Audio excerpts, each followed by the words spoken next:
মোদি ইউনুস এই বৈঠক নিয়ে বাংলাদেশ ভারত দুই দেশের রাজনৈতিক মহলেই তুমুল আলোচনা তুমুল বিশ্লেষণের ঝড় বইছে। তো এই আলোচনা আর বিশ্লেষণের মাঝে আমি আমার একটি ব্যক্তিগত দৃষ্টিভঙ্গি আপনাদের সাথে শেয়ার করতে এসেছি, যেটা সম্পূর্ণ ভিন্ন হতে চলেছে। এখনো পর্যন্ত এই বিতর্কিত মোদি ইউনুস বৈঠক নিয়ে যতগুলো আলোচনা যতগুলো বিশ্লেষণ আপনারা শুনেছেন, আশা করি এটা সম্পূর্ণ আলাদা একটা দৃষ্টিভঙ্গি হতে চলেছে। কারণ এটা আমি ব্যক্তিগতভাবে এই মোদি ইউনুসের বৈঠকটা নিয়ে আমি ঠিক এরকমটাই কিছু দেখতে পাচ্ছি। তো সেটাই আজ আমি আপনাদের সামনে উপস্থাপন করব। দুটো বিষয় এই ভিডিওতে আমরা আলোচনা করব। প্রথম বিষয়, মোদি ইউনুস এই যে বৈঠকটা হয়েছে, ইউনুস সাহেব এত চেষ্টা করে এত তড়িঘড়ি করে এত রকম কাঠখড় পুড়িয়ে কেন এই বৈঠকটা করলো, এই নিয়ে আপনারা যত জল্পনা কল্পনা বিশ্লেষণ শুনেছেন, যত ধারণা পোষণ করেছেন, সেই সম্পূর্ণ ধারণাগুলোর বিপরীত হতে চলেছে আমার ধারণাটি। এবং দ্বিতীয়, মোদি সাহেব আমাদের এক্সপেকটেশনের বাইরে গিয়ে, আমরা কেউই এক্সপেক্ট করতে পারিনি মোদি সাহেব ইউনুস সাহেবের সাথে বৈঠক করবেন, কিন্তু তার সত্ত্বেও বৈঠকটি মোদি সরকার করেছে। কিন্তু কেন করেছে, কি ছিল এর ভিতরের বার্তা, এবং যতটা আমি খবরাখবর নিয়ে জানতে পেরেছি এই বার্তার বিষয়ে, সেই সমস্ত কিছু আমরা আলোচনা করব। তাহলে চলুন ভিডিওটি শুরু করা যাক। স্বাগতম দর্শক বন্ধুরা, আপনাদের সকলকে আমি অনুপ বিশ্বাস। আমাদের প্রথম আলোচনার বিষয় হচ্ছে, আমি কি দৃষ্টিভঙ্গি দিয়ে দেখছি এই বৈঠকটাকে। ইউনুস সাহেব কেন এত কাঠখড় পুড়িয়ে, কেন এত প্রচেষ্টা করে, কেন এত মরিয়া হয়ে উঠেছিলেন এই বৈঠকটি করার জন্য। দেখুন, থাম্বনেলে যে লেখাটা দেখে এই ভিডিওটিতে এসেছেন, ওটাই একমাত্র কারণ। ব্যাপারটা বুঝিয়ে বলছি। দেখুন, বাংলাদেশের রাজনীতিতে একটা বিশাল বড় প্রসঙ্গ, রাজনীতি করার একটা বিশাল বড় হাতিয়ার হচ্ছে ভারত বিরোধিতা। ভারতের সাথে চোখে চোখ রেখে কথা বলা, ভারতের সাথে শত্রুতা করা, ভারতের সাথে ফাইটিং করা, এটা অস্বীকার করলে তো চলবে না। না, এই একটা প্রসঙ্গই বাংলাদেশের রাজনীতিতে বিশাল বড় একটা পরিবর্তন আনতে পারে। তো আমাদের ম্যাটিকুলাস পরিকল্পনাকারী ইউনুস সাহেব ঠিক সুতোটা ধরে ফেলেছে। আপনি হয়তো ইদানিং এই বিমস্টেক সফর শুরু হওয়ার পর থেকে ইদানিং সোশ্যাল মিডিয়াতে একটি বিশেষ কমেন্ট হয়তো লক্ষ্য করেছেন, হয়তো ভাবছেন যে হঠাৎ করে একই একটা নতুন প্রসঙ্গ উঠে আসলো কমেন্ট বক্সে। কমেন্টটা হলো, আগামী 5 বছরের জন্য আমরা মোহাম্মদ ইউনুসকে রাষ্ট্রীয় ক্ষমতায় দেখতে চাই। মোহাম্মদ ইউনুস আজ পর্যন্ত বাংলাদেশের সর্বসেরা রাষ্ট্রপ্রধান। মোহাম্মদ ইউনুসকে আমরা আগামী 5 বছর রাষ্ট্র ক্ষমতায় দেখতে চাই। বিএনপি, আওয়ামী লীগ আর যেসব রাজনৈতিক দল আছে সব ভুলে যাও, মোহাম্মদ ইউনুসকেই আমরা চাই। ওসব ভোট দরকার নেই। মোহাম্মদ ইউনুসকে আগামী 5 বছর দেশের ক্ষমতায় দেখতে চাই। এটা আমাদের সৌভাগ্য। আল্লাহ তাআলা তৌফিক দান করেছেন মোহাম্মদ ইউনুসের মতো একজন রাষ্ট্রনেতা আমাদেরকে উপহার দিয়ে। তাই মোহাম্মদ ইউনুস আমাদের রাষ্ট্র ক্ষমতায় আগামী 5 বছর থাকবে, এটাই আমাদের সিদ্ধান্ত। এরকম কিছু বক্তব্য হয়তো এখন ফেসবুক, ইউটিউব থেকে বিভিন্ন সোশ্যাল মিডিয়ার কমেন্ট বক্সে আপনারা দেখতে পাচ্ছেন। এর অর্থ কি মনে করছেন, এর অর্থ কি বুঝছেন আপনারা? এটা একটি মহল দ্বারা, একটি গোষ্ঠী দ্বারা সবে এই ন্যারেটিভ তৈরি করা শুরু হয়েছে।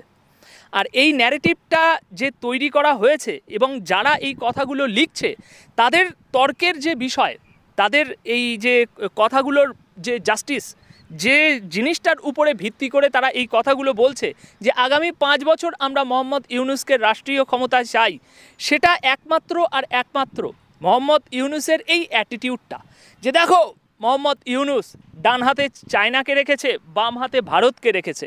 এবং তার থেকেও গুরুত্বপূর্ণ বিষয়, দেখো মোহাম্মদ ইউনুস দেশের ভিতরে বসে ভারতকে কীরকম উস্কানিমূলক কথা বলে, ভারতকে কীরকম চোখে চোখ রেখে কথা বলে। এই যেমন দুদিন আগের যে ঘটনাটা আমরা প্রত্যক্ষ করলাম, যে মোহাম্মদ ইউনুস 7 সিস্টারকে নিয়ে কীরকম উস্কানিমূলক একটা কথা বলেছে। সুতরাং তাদের ভাষ্যতে চোখে চোখ রেখে কথা বলেছে মোহাম্মদ ইউনুস।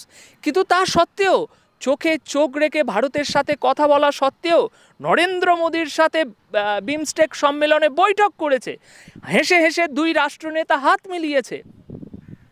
সুতরাং এর থেকে বড় আর কি চাই তাদের? এবং এই জিনিসটাকেই মোহাম্মদ ইউনূস একটা বিশাল প্লাস পয়েন্ট বানাতে চাইছে। এবং সত্যি বলতে কি এরকম দৃশ্য আজ পর্যন্ত বাংলাদেশের মানুষ দেখেনি, যে ভারতের সাথে চোখে চোখ রেখেও কথা বলছে এবং ভারতের সাথে আবার বন্ধুত্বও করতে যাচ্ছে, ভারতের সাথে বৈঠকও করতে যাচ্ছে। এরকম একটা গেম প্ল্যান তৈরি করতে চেয়েছে মোহাম্মদ ইউনূস। এবং সেখানে মোহাম্মদ ইউনূস খুব ভালো করেই জানে যে আমি যেভাবে হোক মোটামুটি ভারতের সাথে একটু রিলেশন তৈরি করতে পারলেই হলো। দেশের ভিতর থেকে আমার অঙ্গ সংগঠন, আমার সঙ্গী সাথীরা যাই মন্তব্য করুক না কেন, তাতে ভারত বিশাল কিছু রিয়্যাক্ট করবে না। ছোটোখাটো বিষয় নিয়ে ভারত বিশাল কোনো প্রতিক্রিয়া দেয় না। এটা মোহাম্মদ ইউনূস খুব ভালো করে জেনে গিয়েছে। সেই জন্যই তিনি এখানে এই চালটা চেলেছে যে যেভাবেই হোক একটা বৈঠক হয়ে যাক, আর এই বৈঠকটা হলে একটা বিশাল বড় মেসেজ দেশের মানুষের কাছে যাবে যে দেখো, দেশে বসে আমি চোখে চোখ রেখে কথা বলেছি ভারতের সাথে, এবং বিদেশে গিয়ে ভারতের প্রধানমন্ত্রীর সাথে দেখো কীরকম বন্ধুত্বের মতো হাত মিলিয়ে বৈঠক করে এসেছি। এবং এই জিনিসটাকেই মাউথ অ্যাডভার্টাইজমেন্ট করতে চায় মোহাম্মদ ইউনূস। এখন বিএনপি, আওয়ামী লীগ বা যে সমস্ত রাজনৈতিক দল আছে তারা মনে করছে আমরা গ্রামে গঞ্জে গিয়ে বাড়ি বাড়ি গিয়ে আমাদের রাজনৈতিক প্রচার চালাবো, কিন্তু তার থেকেও বড় প্রচার হচ্ছে এই প্রচারটা, যখন মোহাম্মদ ইউনূসের অনুসারীরা মুখে মুখে ছড়িয়ে দেবে যে দেখো আমাদের ইউনূস সাহেবের ক্ষমতা, এই হচ্ছে ইউনূস সাহেবের অ্যাটিটিউড। তো এই যে মাউথ অ্যাডভার্টাইজমেন্টটা হবে, এটার রাজনৈতিক পরিমণ্ডলে ব্যাপক একটি শক্তিশালী টুল, এবং সেই টুলটাকেই মোহাম্মদ ইউনূস এখানে ব্যবহার করতে চাইছে। এবং এটা ব্যবহার করার ফলে মোহাম্মদ ইউনূসের আগামী যে নির্বাচন আসছে, সেই নির্বাচনে বিরাট একটা পপুলারিটি হবে দেশে, যে এই স্রেফ আর স্রেফ এই অ্যাটিটিউডটার জন্য। কারণ কমেন্ট বক্সে আপনারা ইতিমধ্যেই দেখতে পাচ্ছেন মানুষ লেখা শুরু করে দিয়েছে যে মোহাম্মদ ইউনূসের মতো নেতা আমরা আজ পর্যন্ত পাইনি, আমাদের বাংলাদেশের জন্য মানে সর্বসেরা নেতা মোহাম্মদ ইউনূস।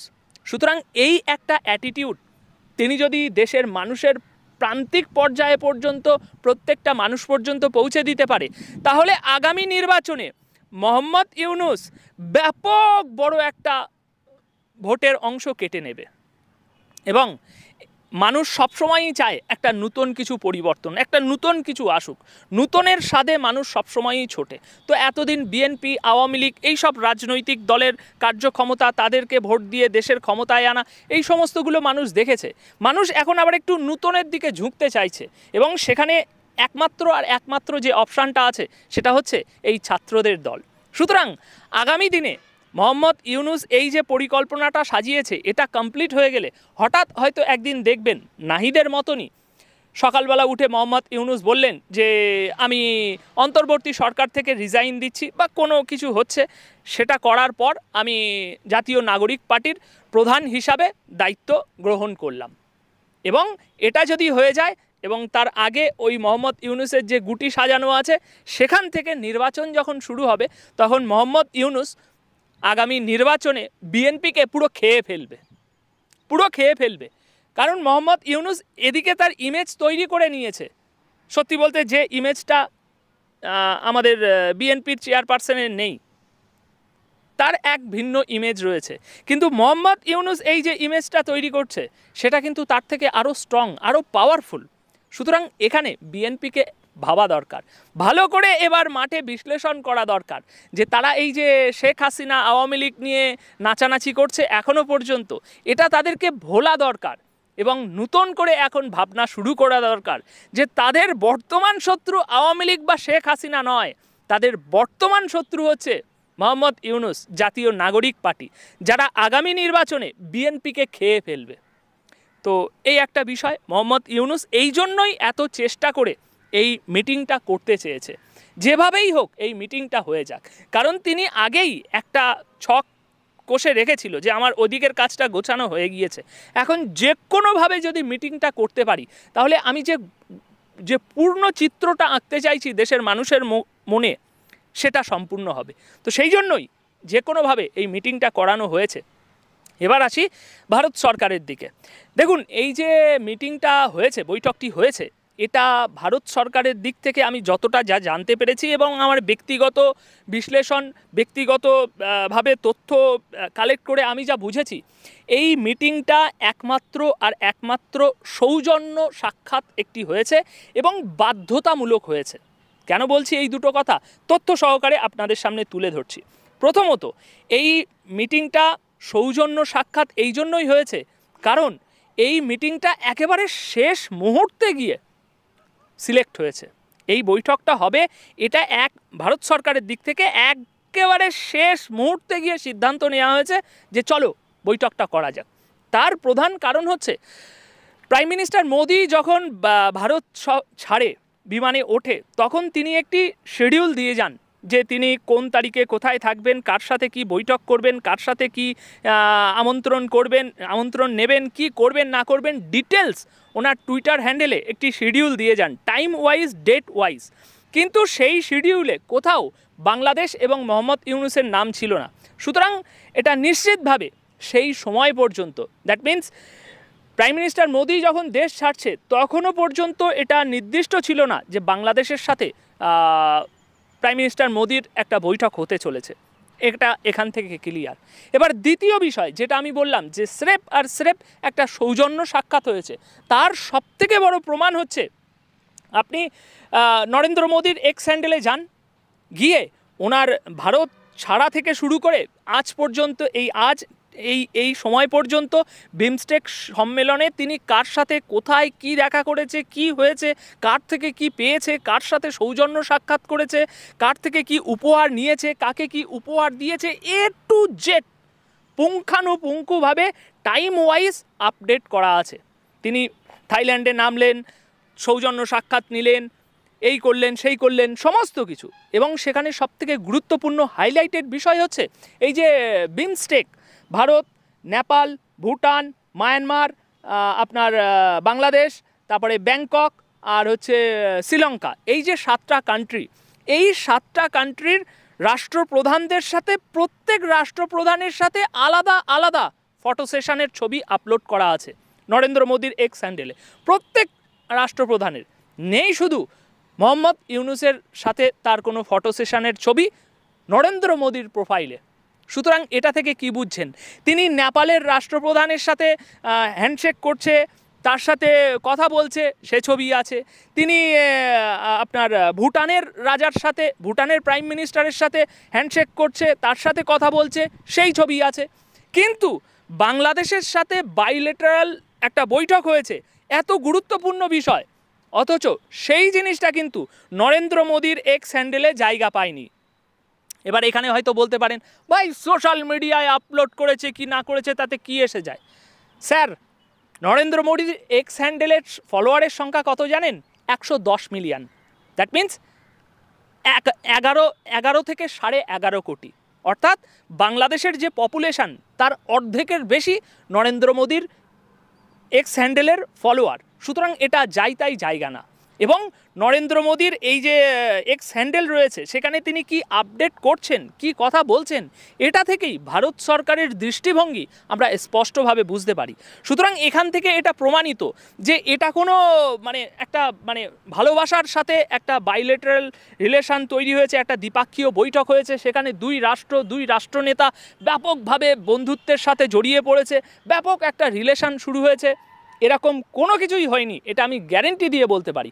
কারণ নেপাল, ভুটানের রাষ্ট্রপ্রধানের সাথে দেখা করে মোদি ফটো, সেই দেখা করার ফটো যদি মোদি আপলোড করতে পারে, তাহলে মোহাম্মদ ইউনূসের সাথে এত বড় একটা বৈঠক হলো, সেই বৈঠকের একটাও ছবি নরেন্দ্র মোদির সোশ্যাল মিডিয়ার ওয়ালে নেই। কেন নেই?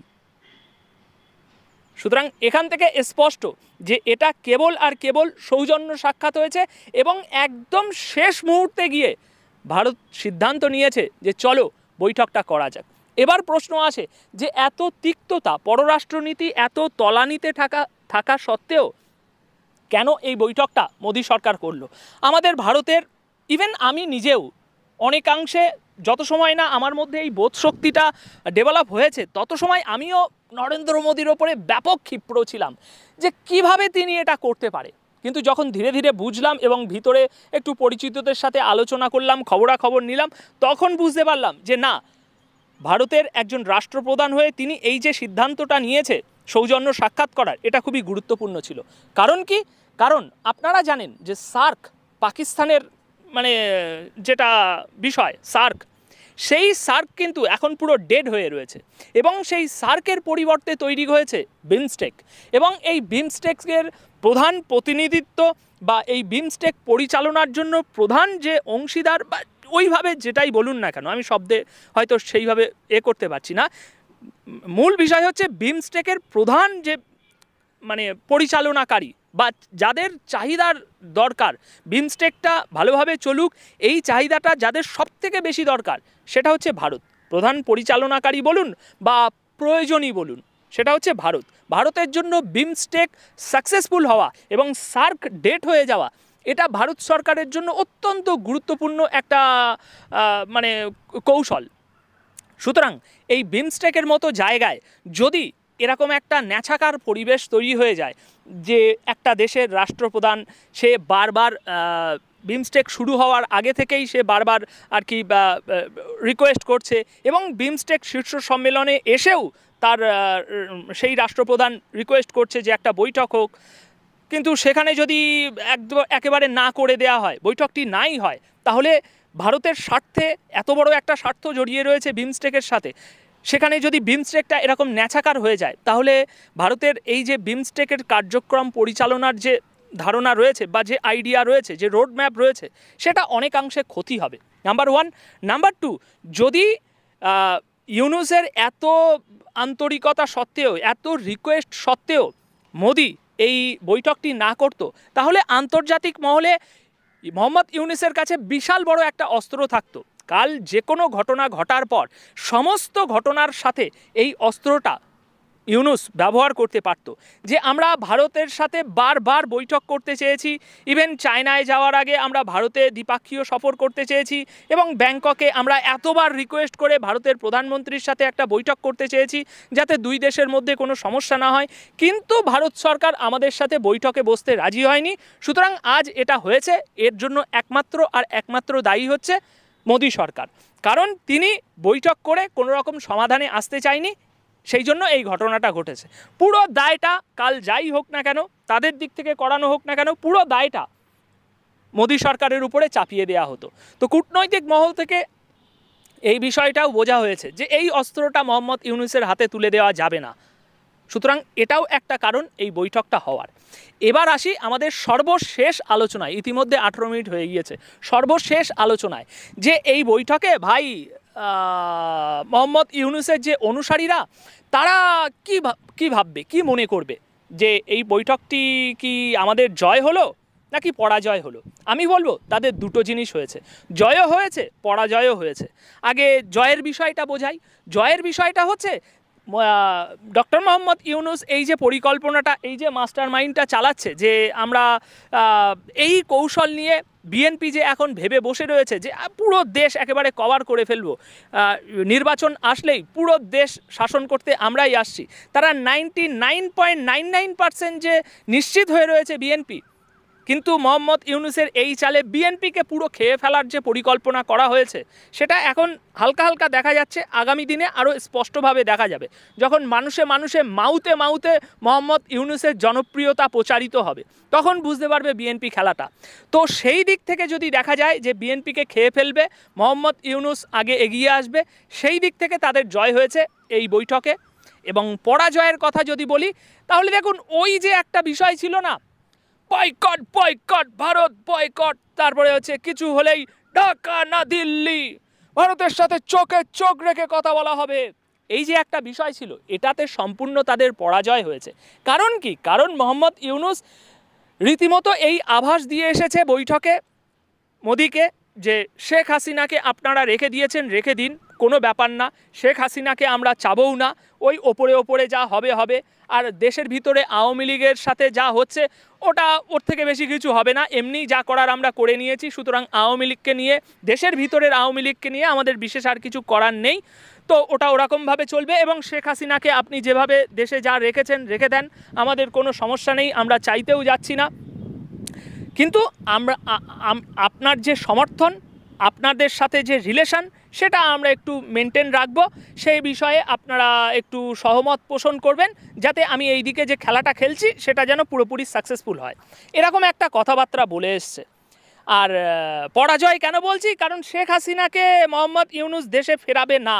ওই যতই প্রত্যর্পণ চুক্তির কথা বলে আসুক না কেন, এখন সামনে আসছে প্রত্যর্পণ চুক্তির কথা হয়েছে, এই হয়েছে সেই হয়েছে, ওগুলো সব ওই মূল্য ঝুলানোর মতো বিষয়। কেন বলছি শেখ হাসিনাকে চাইবে না, কারণ মোহাম্মদ ইউনূস আজ মোদি সাহেবকে একটা ফটো গিফট দিয়েছে। রীতিমতো আপনারা দেখে নিয়েছেন সেই ফটো। আমি এই মানে একটা ফাঁকা জায়গায় ভিডিও করছি বলে আপনাদেরকে এভিডেন্সগুলো দেখাতে পাচ্ছি না। রীতিমতো একটা ফটো গিফট দিয়েছে। তা সেই ফটোটা কী ছিল? আজ থেকে 10 বছর আগে ভারতের কংগ্রেসে মোদি ইউনূসকে একটা পদক উপহার দিচ্ছে, সেই 10 বছরের পুরনো ছবিটা হাসতে হাসতে গিয়ে মোদিকে উপহার দিয়েছে। তো এতে কি হলো? বিজয় হলো না পরাজয় হলো? আমি বলবো পরাজয় হলো। কারণ এখানে বিজয় তখনই হতো যখন মোহাম্মদ ইউনূস এই 10 বছরের পুরনো ফটোটা বাদ দিয়ে জুলাই আগস্ট রেভলিউশনের যে বুকটা তৈরি করেছেন না আপনারা, ওই বুকটা যদি গিফট দিত তাহলে আপনাদের জয় হতো, এবং তাহলে বোঝা যেত যে শেখ হাসিনাকে ভারতের কাছ থেকে প্রত্যর্পণ করবে, ভারতের থেকে নিতে বিশাল একটা উৎসাহী আগ্রহী মোহাম্মদ ইউনূস। সুতরাং এই ফটোর মাধ্যমে তিনি কি প্রমাণ করেছে জানেন? একটু সহজভাবে বোঝাই আপনাদেরকে। ধরুন আপনার সাথে আমার বিরাট শত্রুতা, আমার বাড়িতে বসে আমি দিন রাত আপনাকে গালাগালি দিই, দিন রাত আপনার সাথে ফাইট করার জন্য প্রস্তুত থাকি, ঠিক আছে? কিন্তু কাল ওই দূরের এক গ্রামে গিয়ে আপনার সাথে আমার দেখা হলো। দেখা হওয়ার পরে আমি কি করলাম, আপনার সাথে এই খারাপ সম্পর্ক তৈরি হওয়ার আগে একটা ভালো সম্পর্ক ছিল, সেই সম্পর্কের একটা স্মৃতির ফটো আমার কাছে আছে, আমি সেখানে গিয়ে সেই ফটোটা আপনাকে উপহার দিলাম। সুতরাং এখানে কি বোঝা যাচ্ছে? আপনি কিন্তু আমার সাথে ঝামেলা করতে আসেননি। আমি দিন রাত আমার বাড়ি থেকে বসে আপনার বাড়িতে গালাগালি দিই, ইট মারি, ঢিল মারি, এইসব করি। কিন্তু কিছুদিন পর অন্য গ্রামে যখন দেখা হয়েছে, তখন সেই গালাগালি ঝগড়ার পরিবর্তে সেই 10 বছর আগে আপনার সাথে আমার যে ভালো সম্পর্কটা ছিল, আপনি আমাকে এসে কোলাকুলি করছিলেন, সেই ফটোটা আপনাকে উপহার দিচ্ছি। এটা কি মেসেজ বহন করছে?